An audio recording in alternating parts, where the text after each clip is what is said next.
Dear students, मैं Mahesh Shrivastava, lecturer Shri Uma Vidya Mandir, higher secondary school Hatpipliya, online education system में आज class 9 English medium social science जो कि 4 पार्टों में डिवाइड हो चुकी है, उसके पॉलिटिकल साइंस पार्ट से lesson first democracy, what is a democracy,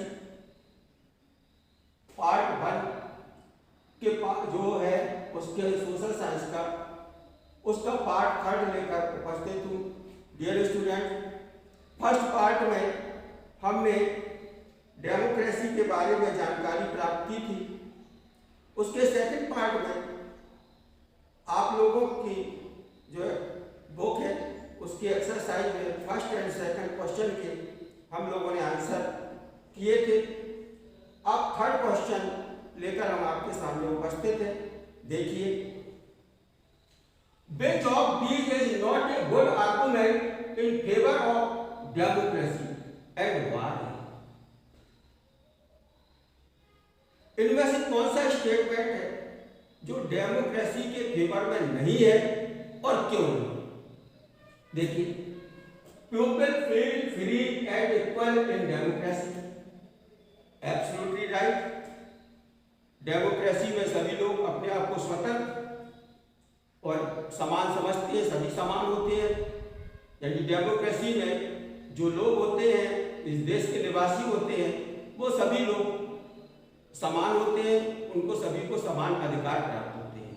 ये बात तो सही है, ये आर्गुमेंट भी सही है।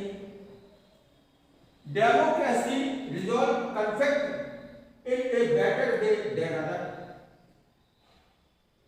अब देखिए,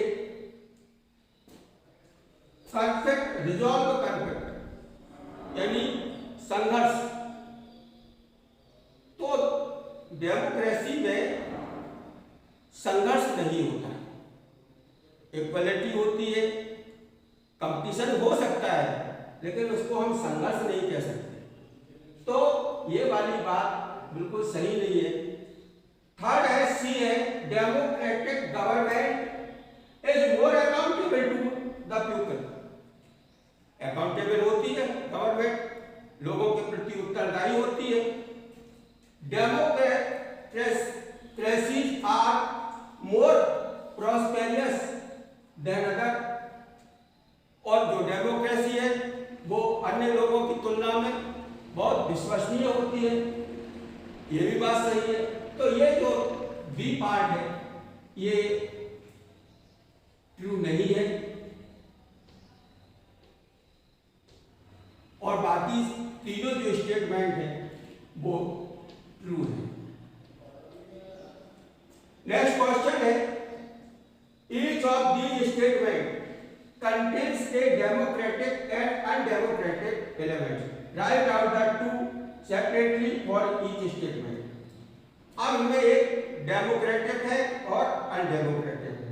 तो देखिए, a minister said that some laws have to be passed by the parliament in order to conform to regulation decided by the World Trade Organization WTO। एक मंत्री जी कहते हैं कि हमें पार्लियामेंट में एक कानून पास करना चाहिए और कन्फर्म करना चाहिए, रेगुलेशन लाना चाहिए, decided by the world trade organisation, जो कि वर्ल्ड ट्रेड ऑर्गेनाइजेशन ने नियम बनाए हैं उसके बारे में। बी में वो कहते हैं, the election commission order repolling in a constituency where large scale of rigging was reported. यानी वहां पर जो इलेक्शन कमीशन है यानी चुनाव आयोग है, उसने दोबारा वोट डालने का आदेश दे दिया, क्योंकि उसे सूचना प्राप्त हुई थी कि इलेक्शन में कहीं गड़बड़ी की गई। थर्ड है, वुमेन्स रिप्रेजेंटेशन इन पार्लियामेंट है बड़ी रीच्ड 10%, यानी तेजी से 10% की तरफ पहुंच गया है this led women's organization to demand 1/3 seats for women। यानी जो वुमेन्स ऑर्गेनाइजेशन है, संस्थाएं हैं जो महिलाओं के लिए काम करती हैं, उन्होंने मांग की है कि उनको 1/3 सीटें रिजर्व होना चाहिए। तो देखिए इसमें जो है ये जो स्टेटमेंट है वर्ल्ड ट्रेड ऑर्गेनाइजेशन वाला, ये सही नहीं है, बाकी ये और ये दोनों सही है, ये दो सही है, एक इसमें गलत है।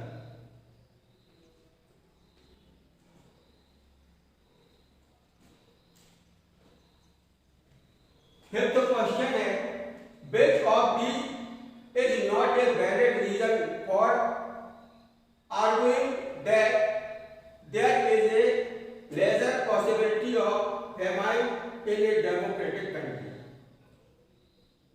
Opposition parties draw attention to hunger and starvation। देखिए कहीं पर सूखे की या अकाल की संभावना है, उसके संबंध में कोई वास्तविक रीजन जो है फॉर आर्गुइंग यानी चर्चा करने का, there is a lesser possibility of famine in democratic country. अब नॉट ए यानी इसमें कौन सा जो रीजन है वो नहीं होना चाहिए। Opposition parties can draw attention to hunger and starvation. जो विरोधी पार्टियां हैं सरकार का ध्यान आकर्षण के लिए आंदोलन करती है। दूसरा है free press can report suffering from famine in different parts of the country. जो स्वतंत्र प्रेस है यानी जो मीडिया है वो रिपोर्टिंग कर सकता है और जहां पर अकाल पड़ा हुआ है different parts of the country, जो अलग अलग क्षेत्र है जहां पर उस पर क्या असर हो रहा है उसके बारे में बता सकता है। Government fears its defeat in next election. सरकार को भय है कि वो अगले इलेक्शन में उसकी हार ना हो जाए। People believe in and practice any religion. People believe in and practice any religion. अब रिलीजन से और सूखे का क्या लेना देना है, यानी ये बात जो है वैलिड रीजन नहीं है, यानी which of the not a valid reason for arguing, यानी ये रीजन नहीं है, यानी ये फॉल्स है, बाकी ये ट्रू है। यानी ये डेमोक्रेटिक है, ये भी डेमोक्रेटिक है, ये भी डेमोक्रेटिक है, ये अनडेमोक्रेटिक है। इससे रिलीजन से कोई लेना देना डेमोक्रेटिक कंट्री में नहीं रहता है। There are 40 villages in a district where the government has made no provision for drinking water. There are 40 villages, 40 गांव हैं in a district, एक जिले के अंदर, जहां सरकार ने कोई भी पीने के पानी की व्यवस्था नहीं की है। These villagers meet and consider many methods। विभिन्न उपायों पर वहां के जो गांव वाले थे उन्होंने और फोर्सिंग द गवर्नमेंट, उन्होंने बहुत उपाय किए गवर्नमेंट पर दबाव डालने के, to respond to their need, कि वो उनकी जरूरत को पूरा करे। which of these is not a democratic matter।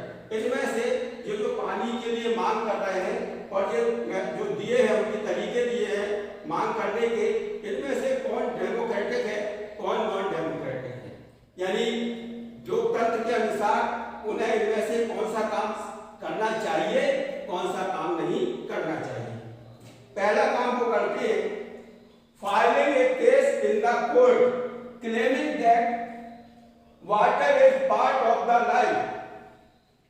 वो कोर्ट में एक केस दायर कर देते हैं और कहते हैं कि water is the part of life और हमारा जीवन संकट में है। सरकार को की व्यवस्था करना चाहिए और सरकार के गवर्नमेंट के अगेंस्ट कोर्ट में केस फाइल कर देते हैं। डेमोक्रेटिक कंट्री में ये संभव है क्योंकि लोग स्वतंत्र हैं, किसी के भी खिलाफ आप अदालत में दरवाजा खटखटा सकते हैं, बिल्कुल सही है, ये डेमोक्रेटिक मेथड है उनका। दूसरा वो कहते हैं boycotting the next election to give message to all parties. दूसरा तरीका वो अपना सकते हैं कि सभी पार्टियों से कह देंगे कि जाओ भाग जाओ यहां से, हमें कोई वोट नहीं देना, तुम्हें वोट देना या न देने का अधिकार भी नागरिकों को है कि हमें वोट देना है या नहीं देना। तो ये भी डेमोक्रेटिक है। विरोध कर रहे हैं कि इस गांव से इस बार वोट देंगे ही नहीं, किसी को भी नहीं देंगे। सभी पार्टी वाले कहते हैं पानी लाएंगे, कोई नहीं ला रहा, इसलिए किसी को वोट नहीं देंगे। तो ये भी वहां के नागरिकों का डेमोक्रेटिक जो अधिकार है वो है, उसका यूज कर सकते हैं। तो ये भी डेमोक्रेटिक। सी में कहता है organising public meeting against government policies. एक सभा आयोजन करते हैं जिसमें सरकार के खिलाफ एक तरह से आंदोलन खड़ा करते हैं कि जहां सरकार ऑर्गेनाइजेशन पब्लिक मीटिंग, एक पब्लिक मीटिंग करती है, आम सभा करते हैं अगेंस्ट गवर्नमेंट पॉलिसी, सरकार की नीतियों के खिलाफ, यानी बाकायदा मंच बनाकर भाषण देते हैं और सरकार की नीतियों की खुली आलोचना करते हैं। डेमोक्रेटिक कंट्री में ये भी सभी को अधिकार है कि वो किसी के भी सरकार के खिलाफ यदि उसको परेशानी है तो वो बोल सकता है। तो ये तीनों बातें तो डेमोक्रेटिक है। अब चौथी बात देख लेते हैं डेमोक्रेटिक है कि नहीं है। Paying money to government officials to get water. जो सरकारी अधिकारी हैं उन्हें पैसे दे देते हैं कि भैया सरकार तो कुछ कर नहीं पा रही, हम तो तुम्हें चंदा करके पैसा दे रहे हैं, तुम ही पानी ला दो।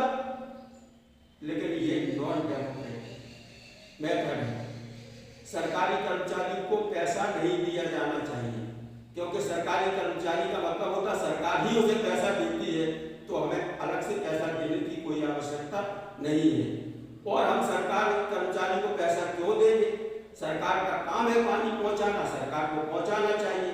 तो ये नॉन डेमोक्रेटिक है, यानी ये नॉन डेमोक्रेटिक है, बाकी ये तीनों डेमोक्रेटिक है। आप जो क्वेश्चन है उनको अपनी बुक्स में देख सकते हैं। पढ़ने के बाद हमने जो आपको सुझाव दिए उनके आधार पर डेमोक्रेटिक, नॉन डेमोक्रेटिक, इस तरह से आप उनको तैयार कर लेना। Thank you.